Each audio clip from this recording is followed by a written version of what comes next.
春節高速免費最後1分鐘時，我卡點衝進收費站，打算換成高速。可就在這時，一輛軒逸突然擠到我旁邊，司機嬉皮笑臉搖下車窗：“兄弟，你特斯拉這麼貴，讓我這小破車唄。你那麼有錢，高速費就當做貢獻了。”我只當他在說胡話，畢竟現在還差1分鐘就到了收費時間，我可不想當這個冤大頭。於是我看都沒看就衝過了收費口。他果然被攔下，罵罵咧咧地交了費。我本以為只是遇到個不禮貌的，可沒想到他竟猛踩油門追上我，在匝道上瘋狂閃燈，試圖逼停我。霎時我眼前一片光亮，夜間視線本身就受阻嚴重，此刻燈光一閃，我更是眼睛都睜不開。駛出匝道後，我費勁睜開眼睛，後視鏡中赫然是之前那輛在收費口前面遇到的軒逸。我心頭冒起一股無名火，可想到後排還坐着父母和孩子，這時絕不能意氣用事。於是我故意和他同行，降下車窗勸道：“兄弟，你這麼開太危險了，開車不規範，親人兩行淚啊！”但他非但沒有收斂，反而又急促地閃了幾下大燈，幾乎是挑釁一般，湊近了我的車身。我迅速将車窗關上，穩住了方向盤。若不知現在電量不算太多，我肯定一腳地板油超过他。老婆察覺出異樣，擔憂地看向我：“老公，開慢點兒，和這種人置氣沒必要，咱們平安到家才是最大的。”“沒事，我找機會下小道，離這種人遠點兒。”我不停地安撫着家人的情緒，可心裡還是不自禁地升起一股無名火。那輛軒逸還在不依不饒地緊跟着我。之前我在網上刷到過不少這種視頻，這種路怒症晚期的超雄，把所有人的命都當成兒戲。而且這軒逸的大燈明顯改過，根本不是正常車輛能有的燈光。如果我再被這刺眼的燈光晃幾分鐘，說不準會陷入短暫的夜盲，造成危險。冷靜思考後，我快速開入前方車流密集的位置，隨即我打開轉向燈，就準備加速混進車流甩開它。可就在我加速瞬間，那輛軒逸竟故意偏離車道朝我撞來，我慌了神，好在車上的避讓系統將我強行從車道揪回，這才救了我一命。不然以這種時速撞擊，肯定會翻車，導致非死即傷。霎時一股無力的恐懼籠罩了我，看來這瘋子是打算跟我不死不休。於是我握緊方向盤，不再試圖甩開他。高速上車流量大，如果我貿然變道，到時候引發連環車禍，我全家的命都會交代在這兒。現在只能先穩定行駛，思考對策。下一秒，我腦中閃過一個絕妙的想法，於是撇過頭看向老婆：“老婆，你用手機錄一下旁邊那輛車，仔細看看它的車牌號。”聽我說完，老婆慌張地掏出手機，開始記錄那輛軒逸，而我則撥打了高速公路的救援電話：“同志，我舉報有人危險駕駛車輛，持續別車，晃大燈。同志，請你現在詳細地描述你的位置。”我將我的位置和車道詳細地跟對面描述了一遍。現在必須借助正規的幫助才能脫困，畢竟跟這種人賭氣沒有意義。大過年的，我只想他是帶一家老小安全回家。同志，你能看到他的车牌號嗎？看不清，他一直開着大陣燈，晃得我們睜不開眼。老婆身體抖個不停，淚水奪眶而出，顯然嚇得不輕。而我媽則一直沉默不語地抱着孩子，生怕孩子醒過來哭鬧。同志，我車上有一家老小，我媽還有心臟病，情況很危險。交警不停安撫着我的情緒，他們已經通知了附近的巡逻車來清路，而我只需要穩住車速，等待救援就好。現在有了警方的介入，我就不信這個超雄有膽子去閃巡邏車。可還沒等我放鬆幾分鐘，交警的一句話讓我剛暖的身子止不住冒出冷汗。先生，我們調取了監控裡對方的車牌號，發現這輛軒逸的車主年初剛出獄，曾經有過危險駕駛導致人員死亡的案例。霎時一股恐懼直衝天靈蓋，我本以為對方只是路怒發作，跟我們挑釁一下，沒想到竟是剛出獄的劳改犯。你們千萬不要和他發生冲突，等待我们救援。好，我會盡可能穩住，請你們也加快速度。我強忍恐懼答應下來。掛斷電話後，我正準備安撫一下家人情緒，卻發現我媽已經捂着嘴哭了起來，而一旁錄像的老婆也臉色慘白地癱在椅子上。我不由得開始後悔，當初要是寬容一下讓他插個隊，也不至於招惹上這種瘋子。我穩住方向盤，但電能已經開始報警，現在只能祈禱車子電量可以堅持到交警的到來，不然如果熄火在路邊，那麼面對一個窮凶極惡的勞改犯，我們不會有任何勝算。媽，老婆你們別怕，巡邏已經知道了，我們就這樣慢慢開，等交警趕過來。我不停地安撫着家人的情緒，可一旁的軒逸車窗還開着，他挑釁般地朝我們豎起中指。眼見我們不理他，他便貼近我的車道，扯着嗓子大喊：“二貨，開這麼好的車，連幾百高速費都不願意給老子出，有錢人都這樣，那我們窮人還怎麼活呀？”我氣急反笑，沒想到會被一個勞改犯說教。隨後我狠心降下主駕車窗，衝他大吼道：“這本來就是先來後到的事情，我憑什麼給你出錢？”聽我這麼說，軒逸來了脾氣，他猛打方向盤便朝我擠了過來。好在我壓到了應急車道，才躲過一劫。你瘋了！你的車撞我的車，你沒有勝算。那老子就一換四不虧。我一愣，這才透過窗戶看到他的車裡只有一個人，怪不得會有恃無恐。車子劇烈的搖晃，引得我媽和老婆叫個不停。可一旁的轩逸還在不依不饒的別車，我腎上腺素飆升，不停喘着粗氣，隨即猛打方向盤躲避。車子擦着旁邊護欄飛馳而過。我們這條是有名的斷崖山路，如果衝出護欄就是死路一條。見我不停躲避，轩逸以為我怕了，於是更加得意的加速追了上來，有節奏的閃着大燈。老公，算了吧，你問他要多少錢，我們給他行嗎？我嘆了口氣，事到如今只能妥協，畢竟我沒辦法拿全家跟我一起賭氣，破財消災就是最簡單的解決方式了。你這樣是在犯罪，你要多少錢我可以給你。聽我這樣說，男人大笑出聲。這時候知道花錢了，早幹嘛去了？你到底要多少錢？他沒回話，自顧自地吼道：你老婆長得不錯啊，小妮兒，上哥哥車裡坐坐啊，哥哥給你看個寶貝。他的一聲声尖笑讓我渾身血液直衝太陽穴，我氣憤地攥住方向盤，朝他吼道：你给我闭嘴！要多少錢？我現在轉給你。我拼了命地告訴自己必須冷靜，激怒這種垃圾沒有任何意義，畢竟能用錢擺平的就是最為簡便的。等安全後，我非要把這個路怒症送進去繼續吃牢飯。開個屁的價！你對老子的傷害光用錢怎麼彌補？識相的讓你老婆在下個服務區上我車聊聊天，不過你放心，我就是聊聊天。他的條件一個比一個離譜，之前我還想着和解，但我現在才發現他這根本就不是簡單的欺詐，而是掌控着羞辱我的快感。你做夢！交警已經發現我們的事情了，要是你現在和解收手還來得及。聽到我搬出交警，轩逸車主的臉懵得一沉，臉上的戲謔全無，只剩了讓人心驚的猙獰。敢威脅我，老子不吃這一套！今天我陪你玩到底！他猛地踩死油門，車頭瞬間別了過來，這次角度更兇狠，而我車上的電量也早已不支持急加速了。於是我猛打方向盤，腳下狠狠地擦下剎車，我快速停到了應急車道。軒逸車主見我停下，將車橫到我面前，大步跨步朝我走來。啊！你給老子滾下來！急剎車想害死老子！滾出來！滾出來！他將臉貼到玻璃上，扭曲變形。老公，我好怕。老婆，你別怕，我們在車裡不會有事的。我不停地安撫着家人的情緒，隨後立馬撥打了交警的電話號。軒逸眼見我們毫無反應，更加暴怒，他用腳狠狠地踹了一腳車門，隨後罵罵咧咧轉身朝自己的軒逸走去。就在這時，交警的電話也終於撥通。交警同志，我是剛才報警的人，那個勞改犯截停了我們，他暴力傾向很重，你們還有多久才來？同志，你堅持住，我们……警察話說一半，可我的餘光卻瞥見那男人重新走了回來，而手裡赫然拿着一根棒球棍。小美女，等急了吧？孫強的手順着碎裂的邊緣伸了進來，玻璃渣扎進他的皮肉，但他像感覺不到疼一樣，死死抓着門鎖。我從後視鏡看到老婆正拿着手機，顫抖着想去砸他的手。別碰他，保護好媽和孩子。孫強滿臉是血，嘿嘿笑着，另一隻手拎着棒球棍，在車門外殼上重重的敲，每敲一下，車身就跟着晃動。我媽已經倒在後座上，大口喘着粗氣，手在胸口胡亂抓撓。開門，老子數到3，不開門，老子把這車頂掀了。我盯着儀表盤，電量顯示僅剩1%。我沒理會他的威脅，而是悄悄鬆開了電子駐車，右手死死扣住擋把。孫強見我不吭聲，掄起棍子對着後窗剩下的玻璃又是一記重擊。1。就在他喊出第一個數字，身體重心前傾準備發力的瞬間，我猛地推入倒檔，右腳將電門踩到底，電機發出一聲低沉的咆哮，車身借着慣性向後猛竄。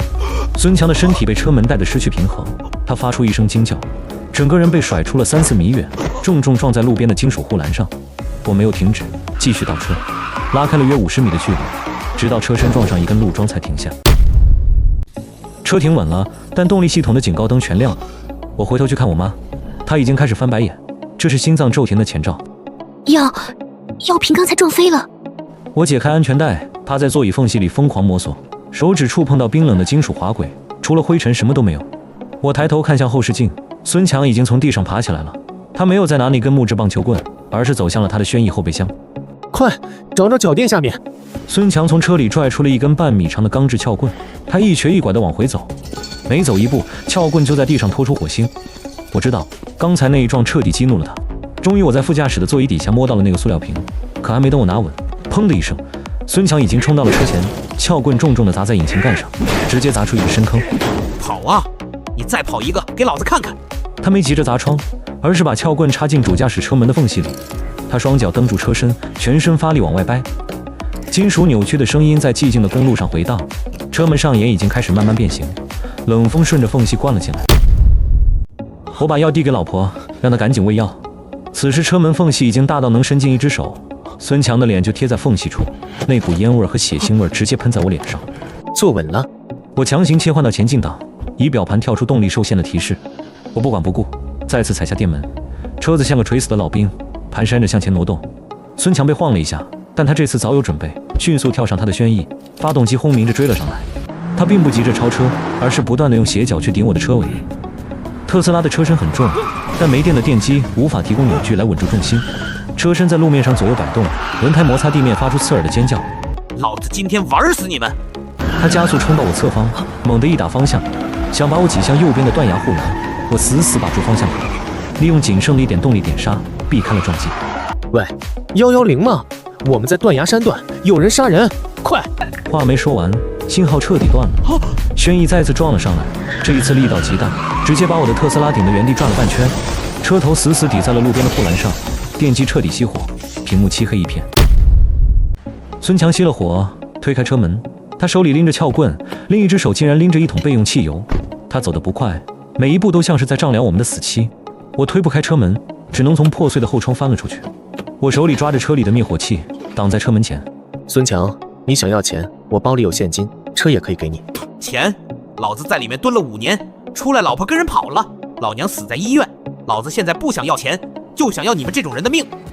他擰開油桶蓋，黃褐色的汽油順着車頂往下澆，汽油味瞬間蓋過了山間的涼氣，鑽進我的鼻子裡。你瘋了，裡面還有孩子！我猛地按動滅火器開關，白色的乾粉噴湧而出，瞬間覆蓋了他的視線。孫強被嗆得連連後退，揮舞着撬棍亂掄。我趁機衝上去，用滅火器罐體狠狠砸向他的膝蓋。他悶哼一聲，跪倒在地，但反應極快，反手一記撬棍抽在我的腰上。我感覺脊椎像斷了一樣，重重摔在地上。孫強喘着粗氣，從兜裡掏出了一個打火機。孫強的手在抖，不知道是因為疼還是興奮，打火機的火苗在風中跳動，距離被汽油浸透的車頂不到半米。我顧不上腰上的劇痛，連滾帶爬地撲過去，死死抱住他的雙腿。老婆，快帶媽走，從另一邊跑。老婆正費力地推着已經變形的右側車門，孩子在裡面哭得嗓子都啞了。孫強用力踹着我的頭，每一腳都踢在我的太陽穴上。我眼前陣陣發黑，但雙手像鐵鉗一樣鎖死他的腳踝。跑，誰也別想跑！他彎下腰，用撬棍的尖端刺向我的手背，劇痛讓我幾乎要鬆手。但我知道，只要我一鬆，身後的車就會變成火海。就在他再次擦火的瞬間，遠處隧道口突然射來幾道極強的白光，那不是普通的燈光，是高功率的探照燈。緊接着，一陣低沉且密集的引擎聲從遠方炸響，那是大排量摩托車和警車在高速行駛下的轟鳴。紅藍交替的燈光在隧道壁上瘋狂閃爍，速度極快地向我們逼近。孫強愣住了，他轉頭看向光亮處。我趁他分神的剎那，用盡全身力氣抓起地上的石塊砸向他拿着打火機的手。我扔出的石塊砸中了孫強的手背，他吃痛大叫一聲，手裡的打火機劃出一道弧線，掉在了距離車輪不到半米的地方。火苗熄滅了，但那是個廉價的塑料打火機，落地時發出清脆的撞擊聲。我弄死你！他整個人撲了過來，200多斤的體重像座小山一樣壓在我身上。我感覺到胸口的肋骨在嘎吱作響，空氣被瞬間擠出肺部。他沒去撿打火機，而是用雙手死死掐住我的脖子。鬆手！我的視線開始模糊，雙手在地上胡亂摸索，指甲縫裡塞滿了泥土和碎石。我摸到了剛才那個滅火器，但我使不上勁。孫強的臉就在我上方幾厘米，他的口水噴在我臉上，眼神裡全是毀滅的快感。你不是有錢嗎？你不是開好車嗎？今天咱們一塊兒變灰！我感覺到脖子上的壓力越來越大，喉管仿佛要被捏斷。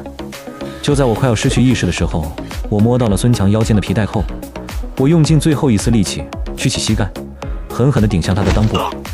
嗷！他身體一歪，手上的力道鬆了。我趁機大口呼吸，翻身將他掀開，連滾帶爬地撲向那個掉在地上的打火機。我不能讓他再拿到它，絕對不能。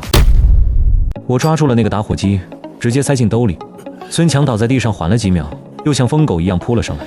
他不再試圖點火，而是抓起那根掉落在地上的鋼製撬棍，對着我的肩膀就是一記悶棍。半邊身體瞬間麻木。我癱在車門邊，看着他再次舉起撬棍。老婆在車裡拼命撞擊右側車門，那是唯一的生還通道。但剛才軒逸的撞擊讓中控鎖徹底卡死。老公，門打不開，媽沒氣了，你快救救媽！聽到這句話，我不知道哪來的力氣，猛地抱住孙强揮棍的手臂，張嘴死死咬在他的手腕上。我能感觉到血腥味在嘴裡散開，孫強疼得瘋狂甩手，撬棍脫手飛向了路邊的斜坡。鬆口，你這個畜生，鬆口！他用另一隻拳頭瘋狂砸我的頭，我死不鬆口。我們兩人在滿是汽油味的地面試圖壓制對方，汽油已經滲進了我的衣服，涼颼颼的，卻像烙鐵一樣燙着我的心。我看到他摸到了兜裡，那是另一個打火機，或者是火柴，我的心跳到了嗓子眼兒。他這種亡命徒怎麼可能只帶一個火源？老婆，用滅火器砸窗，快！孫強從兜裡掏出的不是打火機，而是一把折疊刀，他眼神狠厲，對着我的腹部就捅了過來。我鬆開嘴，拼命向後挪動，刀尖劃破了我的羽絨服，白色的鴨絨像雪片一樣飛了出來。就在這生死關頭，2道極強的白光從後方隧道口激射而出，伴隨着震耳欲聾的警笛聲。那不是幻覺，是交警的鐵騎隊員。前面的放下武器，立即停止犯罪行为。孫強愣住了，他握刀的手抖了一下。鐵騎摩托的速度極快，不到10秒鐘就衝到了2車之間。刺眼的遠光燈晃得人睜不開眼。孫強看看警車，又看看我，臉上的表情從猙獰變成了猶豫。別過來，過來我就捅死他！他一把拽過我的領口，將刀尖抵在我的脖子上。我能感覺到冰冷的刀鋒貼着皮肉，只要他手一抖，我就沒命了。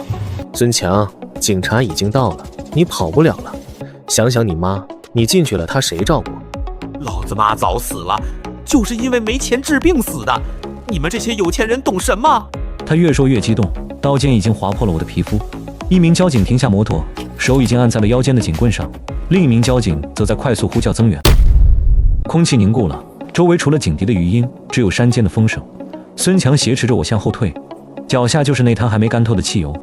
把刀放下，有什麼訴求可以談，不要錯上加錯。孫強根本不聽，他的情緒已經徹底失控。他拖着我往軒逸的方向退，想開車逃跑，但我知道他的車鑰匙還在地上。退後，都給我退後！再過來我先殺了他，再點火，大家一起死！我感覺到他的手在劇烈顫抖，我斜眼看向車內，老婆已經用滅火器砸開了一道窗縫，正把孩子往外遞。交警也注意到了這一幕，其中一人示意同伴吸引注意力，自己則悄悄向側翼移動。孫強，你走不掉的，你看那邊全是警察。我指了指隧道口，更多的紅藍燈光正在匯聚，那是後續的特警支援到了。孫強轉頭看了一眼，就這1秒鐘的分神，我猛地抓住他握刀的手腕，身體向下沉。動手！交警像離弦的箭一樣衝了上來，孫強反應過來想捅我，但我死死鎖住他的手。另一名交警從側面撲倒了孫強，兩人在汽油灘裡翻滾，又是幾聲急促的剎車聲，3、4輛特警車直接橫在了路中央，全副武裝的警員衝下車，迅速接管了現場。孫強被3個人死死按在地上，臉貼在滿是汽油的柏油路上，還在不斷的掙扎。老實點，停靠。我癱坐在地上，看着孫強被戴上手銬，像死狗一樣被拖向警車，他手裡的折疊刀被繳獲，在燈光下閃着寒芒。快，救護車！我媽在車裡。醫護人員抬着擔架衝了過來，老婆抱着孩子衝出車廂，跪在我身邊。我看到老母親被接上了氧氣面罩，醫生在緊急做心肺復甦。那一刻，我感覺全身的力氣都被抽乾了。一名警察走過來，遞給我一條毛毯，拍了拍我的肩膀。沒事了，盛先生，這人是重點監控的假釋人員，這次他回不去了。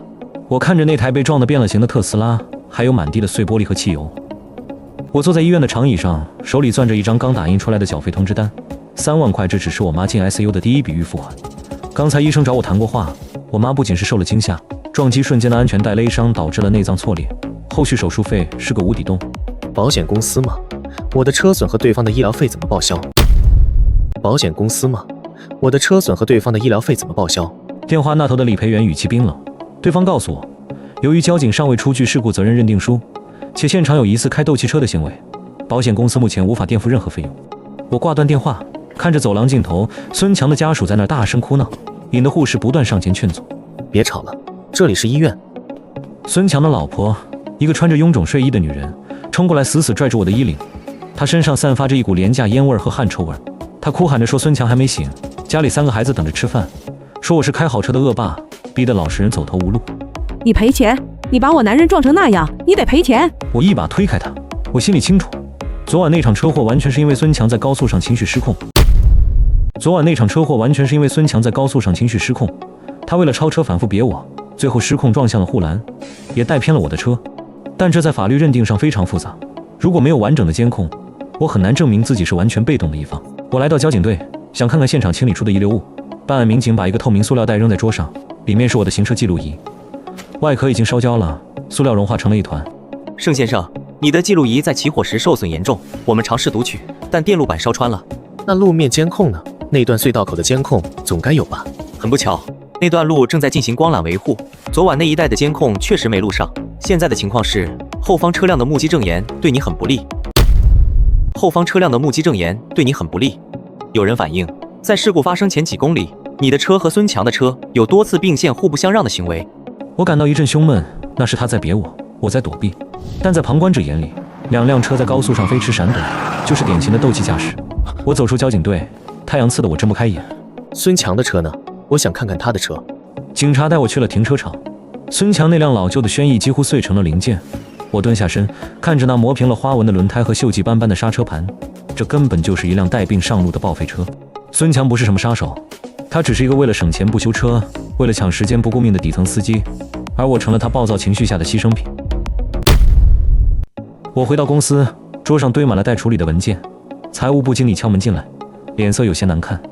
他告訴我，因為我牽扯進這起嚴重的交通傷亡事故，且被媒體拍到了現場照片，公司合作方的法務部門發來了詢問函，要求評估我的個人聲譽風險。盛總啊，這事兒鬧得挺大，短視頻平台上都在傳特斯拉高速挑釁致人重傷。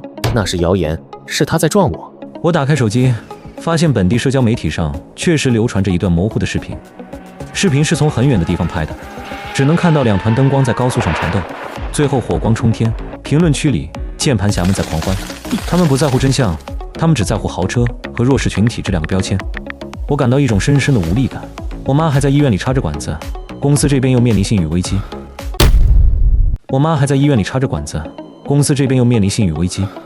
我翻開通訊錄，想找幾個平時關係不錯的客戶通個氣，卻發現他們的電話要麼佔線，要麼接通後語帶敷衍。這就是現實。當你順風順水時，全是朋友；當你掉進泥潭裡，誰都怕被濺一身泥。我頹然地靠在椅子上，沒有陰謀，沒有預謀，只是一個普通人在極端壓力下的崩潰。孫強崩潰了，他選擇了自殺式的駕駛，而我正走在崩潰的邊緣。我回到醫院時，發現病房門口站着幾個穿西裝的人，他們不是殺手，而是孫強請的律師。為首的律師推了推眼鏡，遞給我一份民事起訴狀草案。盛先生，孫強先生目前處於深度昏迷，他的家屬準備起訴你。我是為了躲避他的撞擊才加速的。這需要證據，如果證據不足，根據《道路交通安全法》，作為更具避讓義務的一方，你將承擔巨大的賠償責任。作為更具避讓義務的一方，你將承擔巨大的賠償責任。孫家提出的數額是200萬，包括醫療費、誤工費和後期傷殘補償。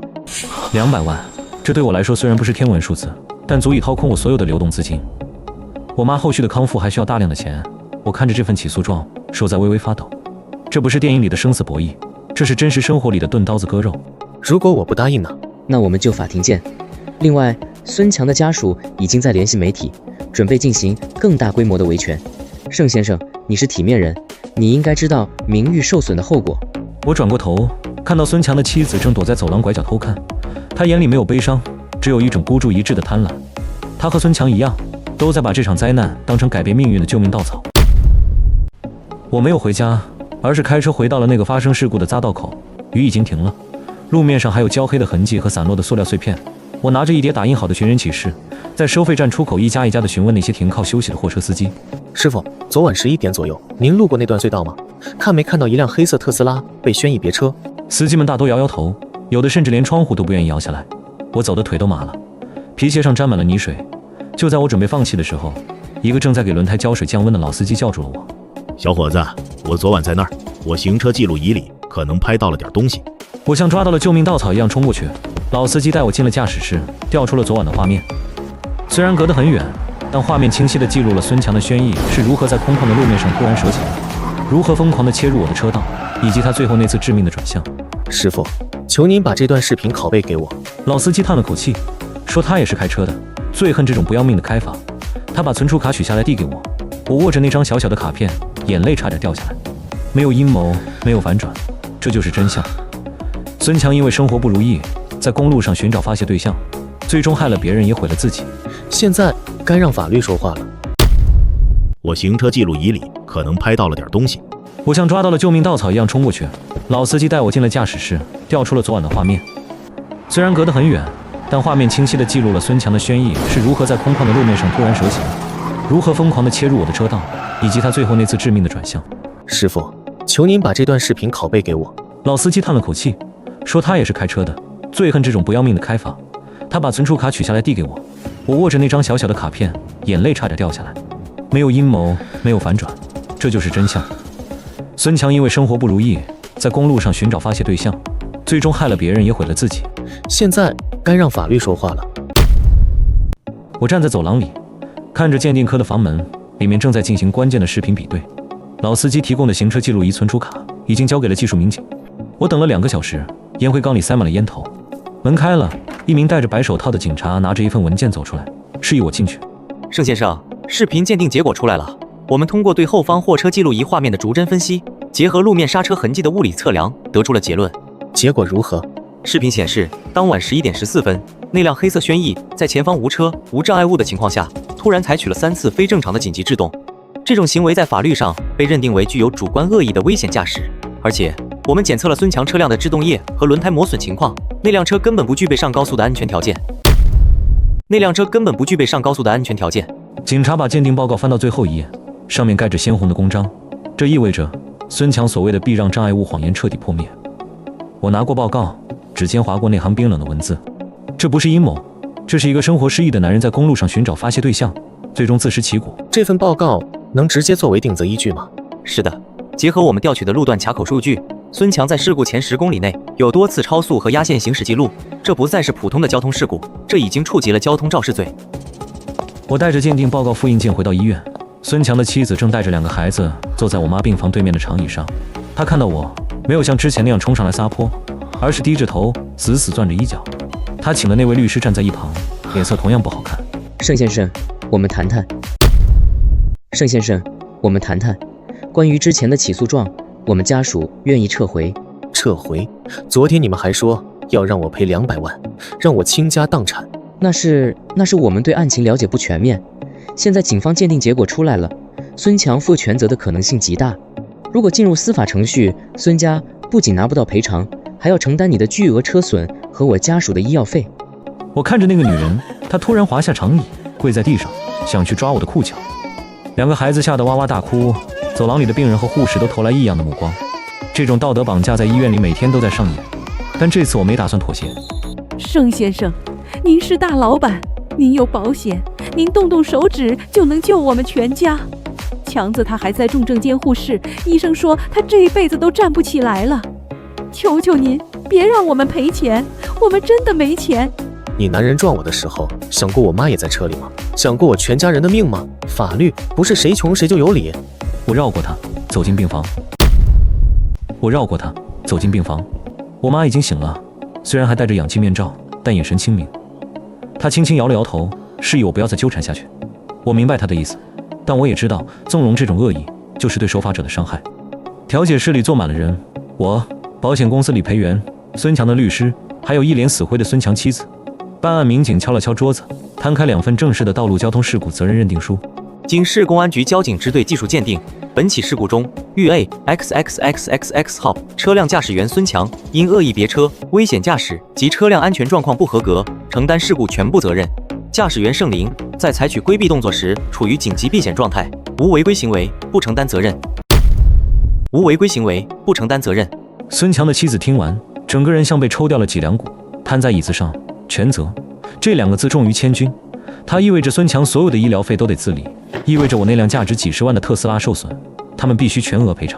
盛先生，既然對方全責，我們公司將啟動代位求償程序，我們會先行支付您的維修費和您母親的醫藥費，然後由我們公司的法務部門向孫強家屬追償。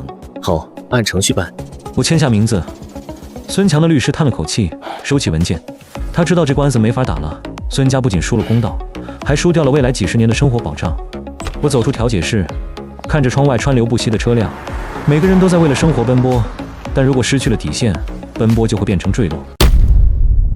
我回到公司，第一件事就是召集了法務部和審計部。王偉坐在會議桌的最末端，他那件昂貴的西裝此刻顯得皺巴巴的。他一直試圖避開我的目光，但我直接把交警隊的認定書扔在了桌子中央。王總，關於前幾天你提到的聲譽風險，現在可以閉嘴了。盛林，我那也是為了公司着想，畢竟那時候真相不明。真相不明不是你落井下石的理由。審計部，我要求對過去3年的物流供應商合同進行複核。我發現孫強在離職後，依然以車輛損耗補貼的名義從後勤部領錢。王總，你能解釋一下，為什麼一個被開除的司機還能領公司的補助嗎？會議室裡鴉雀無聲，王偉的額頭上滲出了細密的汗珠。這並不是什麼高明的陰謀，只是王偉利用職權，長期套取公司資金，養着一幫社會閒散人員為他辦私事。孫強只是其中一個。我已經把相關證據移交給公司董事會了。王總，你是自己辭職，還是等着法務部起訴你職務侵占？王偉張了張嘴，沒說出話來。他頹然地靠在椅子上，眼神渙散。他一直以為自己能掌控一切，卻忘了在現代企業管理下，每一筆賬目都有跡可循。他為了排擠我，不惜利用孫強這種不穩定因素，最終卻被這把回旋鏢擊中了自己。我媽坐在輪椅上，膝蓋上蓋着厚厚的毯子，陽光灑在草坪上，幾個孩子在遠處追逐打鬧。經過1個月的治療，她已經可以進行簡單的行走訓練了。我推着她，慢慢走在林蔭道上。媽，醫生說再過2周就能回家住了。我媽點點頭，指了指報紙上的一條新聞，那是關於全市開展路怒症專項整治行動的報道。在那場事故後，由於社會關注度極高，相關部門加強了對高速危險駕駛的處罰力度。孫強上周在醫院去世了，多器官衰竭，他家裡最後也沒能賠出多少錢。保險公司那邊走完了流程，剩下的差額我沒讓法務去逼他們。孫強的妻子賣掉了城裡的公寓，帶着孩子回了老家農村。那份全责認定書成了他一輩子的陰影。我沒有感到復仇的快感，只覺得悲哀。如果那個晚上孫強能稍微控制一下自己的情緒，如果他能對生命有一點點敬畏，這一切都不會發生。我停下輪椅，看着遠方的地平線。我的特斯拉已經修好了，但我賣掉了它，換了一輛空間更大的商務車。我不再追求推背感，不再計較那1-2秒的超車。媽，咱們回家吧。